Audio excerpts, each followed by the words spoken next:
غصہ، اس کے بارے میں جاننا بہت اہم ہے۔ غصہ کیا ہوتا ہے؟ غصہ ہوتا ہے ناخوش ہونا، ہاسٹیلٹی اور ریزنٹمنٹ ہونا۔ اس کی وجوہات کیا ہے؟ فرسٹریشن ہے، ناانصافی ہے اور خطرہ ہے اور کسی کی طرف سے ہرٹ کیا جانا۔ اب اس کی کتنی اقسام ہیں؟ پہلا ہے ایکیوٹ اینگر، یہ بہت ہی تیز مگر بڑا ہی مختصر دیر کے لیے ہوتا ہے۔ دوسرا ہوتا ہے کرونک اینگر، لمبے عرصے تک چلنے والا غصہ۔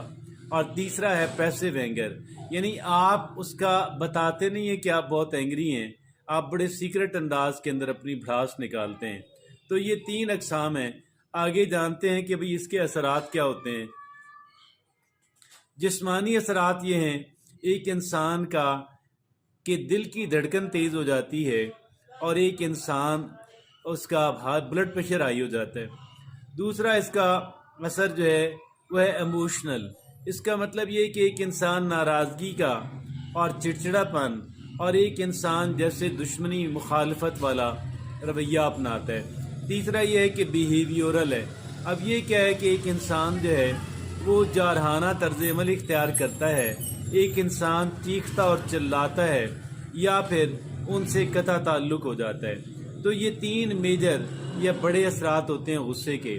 اب سوال یہ پیدا ہوتا ہے کہ غصے کو ہم کیسے مینج کریں۔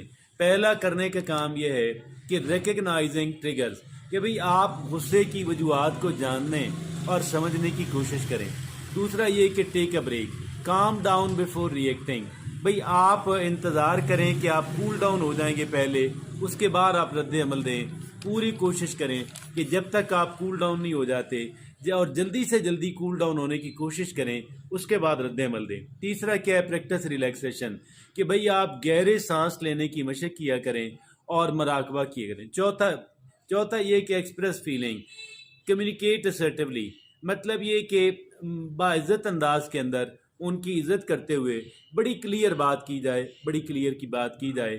پانچواں یہ سیک سپورٹ، مدد حاصل کریں اپنے کسی دوست سے اور مدد حاصل کریں مینٹل ہیلتھ پریکٹیشنر سے۔ اب اس کے فوائد کیا ہیں؟ غصے کے فوائد نہیں، غصے کو مینج کرنے کے فوائد کیا ہیں؟ پہلا یہ ہے کہ ایک انسان کے تعلقات بہتر ہو جاتے ہیں، اور دوسرا کیا ہے کہ ایک انسان کی ہیلتھ پہ اچھے اثرات پڑتے ہیں۔ تیسرا یہ ہے ایک انسان کی کوالٹی اور کوانٹٹی آف ورک بہتر ہو جاتا ہے۔ چوتھا یہ ہے کہ ایموشنل ویل بینگ، یعنی ایک انسان ذہنی سکون جو ہے اس کو انجوائے کرنا